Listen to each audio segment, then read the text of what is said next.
Hi everyone, Greg from Clean Stormwater here. Today we'll look at how to perform multiple calculations for on-site detention and generate reports for multiple AEPs.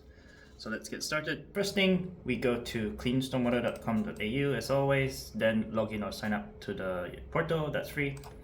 Once you're in the portal, enter the project address here and select the location, and we'll select OSD calculation tools. That would bring us to the OSD interface. So first thing, we can decide what IFD to use. Some locations in Queensland have the LIM IFD dataset based on the AR&R hub. So choose either option depending on what we need for our project. So over here, I've got a typical infill situation set up. Essentially, you have an extra unit being added to the lot. So you're converting previous landscape areas into a roofed area, and I'm gonna do multiple AEPs for this, so click on that and select the AEPs required, like so, and that's about it. Then next thing, you have the frequency factors. By default, that's QDM. So each frequency factor you see here corresponds to the AEP. And that's just based on the commas. So if I want to edit or use custom ones, I'll just edit it like so, noting the positioning here is correlated to the AEP in the frequency selector here.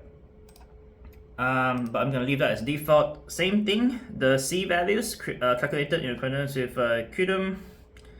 Based on the fraction impervious. However, if I want to use different C values, I just go user defined and again edit those C values, noting the positioning and the commas correlate to the frequency we've selected in the design storm section. But I'm going to go back, and that's pretty much it. Once you set up your catchments, select your tank type and calculate the OSD results. So you have your permissible site discharge and your storages here. So these values, the pre-development values, useful when you're doing your stage discharge calculations, just trying to ensure that the discharge the post-development discharge does not exceed pre. And finally, you can also download a bunch of reports for each AEP. It'll look something like this. Comes in a zip file.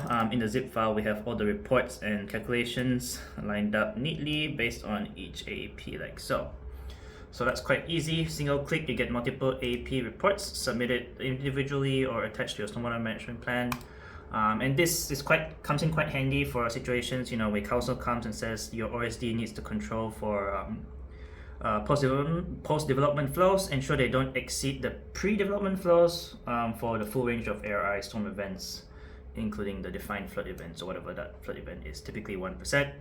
Another situation this comes in handy is when you're trying to verify your models. So for example, here in this council scheme, it says rational method estimation can be used for verifying your rainfall runoff models. So in this case, things like your RORBs, XP rafts, drains, whatever that might be.